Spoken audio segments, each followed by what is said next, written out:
Oi, gente, hoje eu estou aqui para falar com vocês sobre Necro, o 7º episódio da 2ª temporada de American Horror Stories.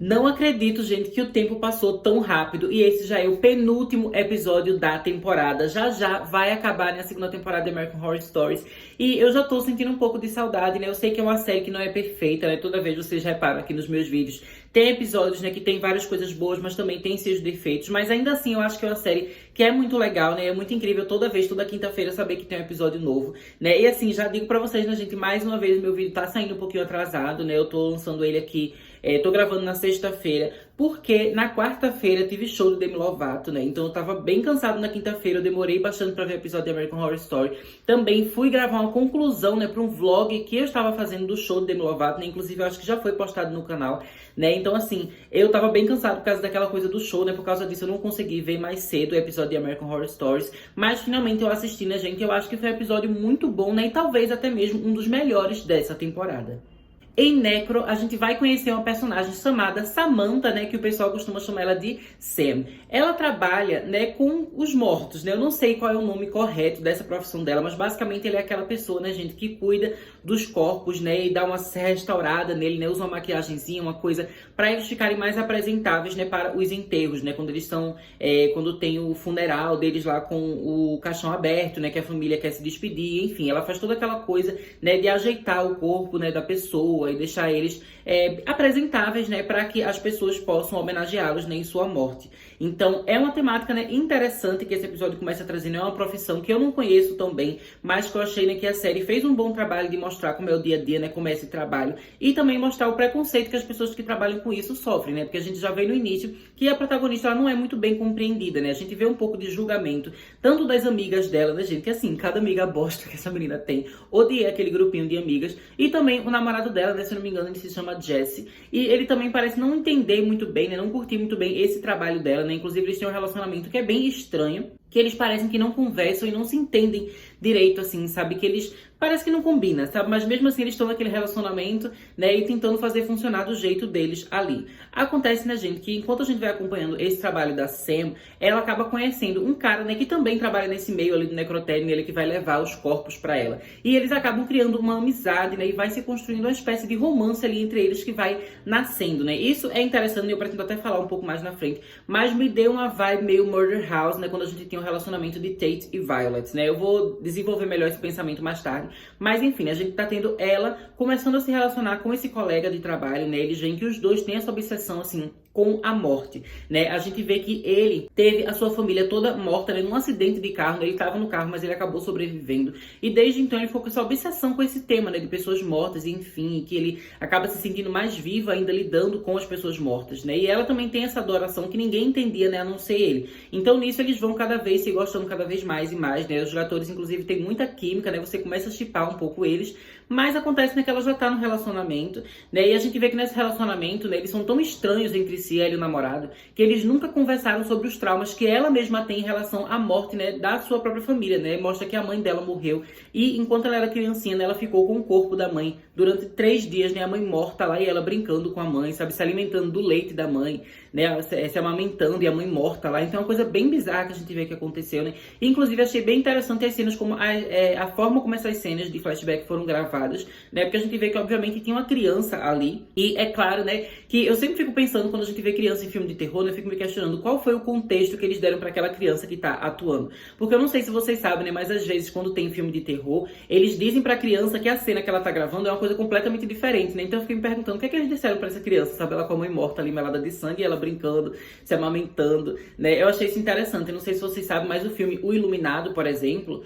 né, a criancinha que fez o papel do Danny, ele não sabia qual era a história do Iluminado que ele tava gravando, né? Ele pensava que era um filme sobre a família de férias no hotel, então ele não sabia que tem aquelas coisas de morte, de terror e tudo mais, ele só foi descobrir quando ele era mais velho, e finalmente ele assistiu o filme inteiro, né, então eu acho sempre muito interessante, né, achei legal como eles gravaram aquelas cenas, né, com a criança, mas enfim, a gente sabe que ela tem esse passado, que é bem traumático, né, bem bizarro, e logo quando ela tá começando a falar um pouco sobre isso, né, com esse rapaz, né, amigo de trabalho, ela acaba tendo que voltar pra casa, e quando ela chega lá, né, o namorado dela faz toda uma preparação, assim, pra pedir ela em casamento, mas que ela acaba ficando em crise, né, gente, porque o jeito que ele fez lembra muito a cena que ela viu quando ela era criança, criança, né, e a mãe dela tava morta, porque ele colocou umas coisas assim de flor, né, vermelha, que parecia o sangue, né, e também tinha vários cereais assim no chão, que ele escreveu, né, você aceita casar comigo? Sendo que quando a mãe morreu, tinha um bando de cereal espalhado no chão, sabe? Então foi uma coisa que, foi o gatilho, né, que ativou nela, ela começou a ter uma crise ali, né, o namorado ficou sem entender, tentou ajudar ela, né, mas assim, ele continua insistindo, né, que gosta dela, que quer ficar com ela e tudo mais.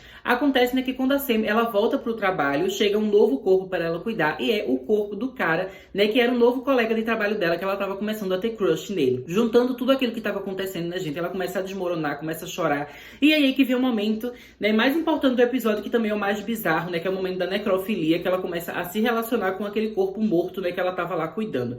É uma cena que eu achei que foi muito bem filmada, né, ela é muito tensa e ela é nojenta, assim, né, porque eu acho que isso é importante você mostrar que isso é errado, né, então, assim, apesar de American Horror Story, obviamente, ser uma série que é pro público adulto, enfim, né, eu acho que é sempre importante quando você mostra um crime desse tipo, né, você mostrar que aquilo é errado, que aquilo é bizarro, e eu achei que a forma como a cena foi filmada mostra que aquilo é bizarro, por mais que os personagens, né, naquele momento, eles não estejam agindo como se fosse errado, né, ela tá lá toda alucinada, apaixonada, ficando lá com um cadáver, mas a gente sabe que aquilo é errado, né, e eu gostei que eles gravaram de um jeito que mostra que é realmente, assim, bizarro, nojento e sinistro. Mas, enfim, né, enquanto ela tá lá se relacionando com um cadáver, tem um momento, né, que a mão dele acaba tocando nela, ela toma um susto, ela sai correndo, começa a chorar, percebendo, né, a coisa errada e horrível e nojenta que ela fez. Acontece, né, que ela sai do canto, né, que tava o cadáver, e quando ela volta, o corpo não está mais lá. Acontece, né, gente, que era tudo mentira, né? O colega de trabalho dela fingiu que estava morto, né? Porque ele queria meio que brincar com ela, assim, mostrar pra ela, né, que ela realmente gostava dessa coisa de morte e tudo mais. Ele queria libertar ela, porque ele via, né, que ela meio que estava tentando ser uma pessoa que ela não era, né? Porque, como eu falei, o namorado dela, as amigas dela não entendiam muito bem esse interesse dela pela morte.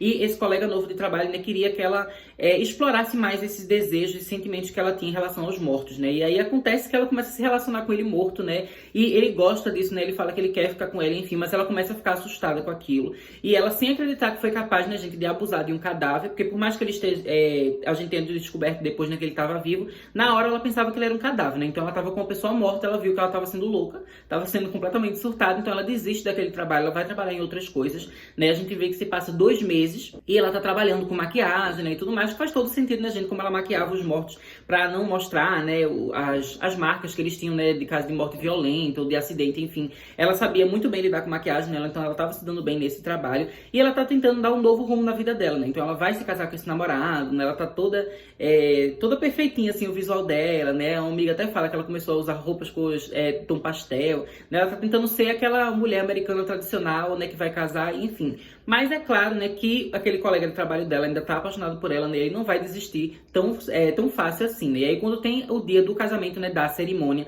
acaba, né, que o marido dela, né, o noivo no caso, ele vai mostrar uns videozinhos, né, umas fotos do passado deles, né, deles namorando e quando eles se conheceram e tudo mais. E acontece, né, gente, que o colega de trabalho dela acaba hackeando a tela e mostrando um vídeo dela abusando do cadáver, né, que no caso era ele fingindo que estava morto.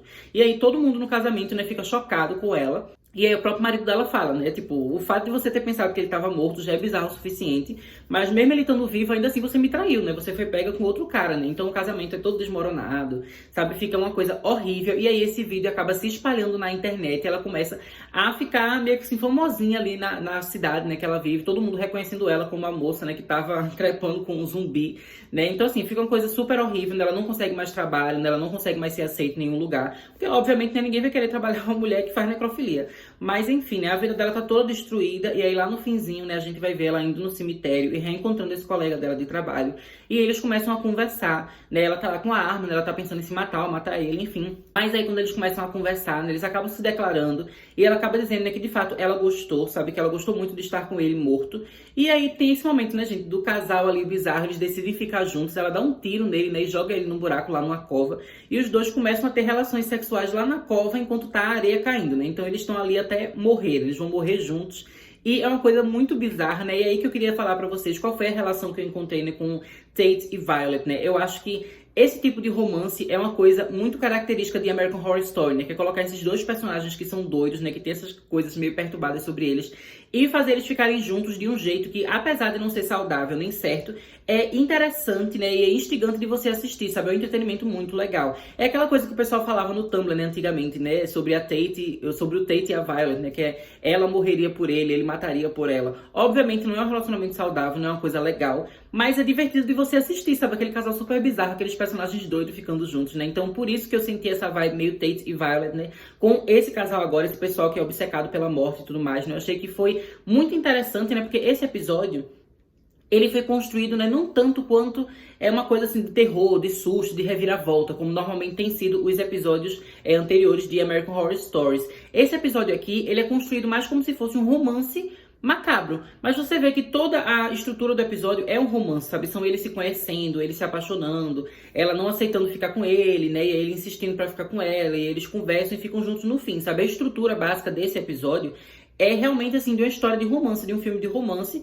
mas é um romance bizarro, né, com esse elemento de necrofilia no meio. Então eu achei que foi muito interessante, né, foi um episódio que ele tem uma identidade própria, né, quando você compara com outros episódios, então isso aqui acaba se sobressaindo, né, e eu achei que foi um episódio, né, que ele foi bem executado. É claro que tem aquela coisa que eu sempre falo, né, que, gente, o tempo é muito curto, sabe, eu acho que esses episódios deveriam ter pelo menos 1 hora de duração e não 40 minutos, mas eu acho que considerando a duração que eles tiveram, né, eu achei que foi bem desenvolvido, foi bem feito, né, foi um episódio que foi bem filmado, né, eu também gostei bastante dos atores, achei que foi tudo muito legal. E sobre a questão, assim, né, gente, do quão explícito ou quão gore esse episódio é, eu devo dizer que foi um episódio bem tranquilo, sabe? Não é um episódio super pesado. É claro que as temáticas que são abordadas são pesadas, mas a questão visual do episódio foi bem tranquila, né? Esse episódio, ele era pra ser, assim, muito mais pesado, né? E, inclusive, ele era pra ter sido lançado mais no início da temporada, né? Eu não sei se vocês sabem, mas a lista de episódios da segunda temporada sofreram uma modificação nas suas datas de lançamento, né? Porque teve alguns episódios que estavam muito gráficos, assim, muito explícitos, né? E eles acabaram tendo que fazer algumas edições, né? Fazer algumas refilmagens, mudar algumas coisas.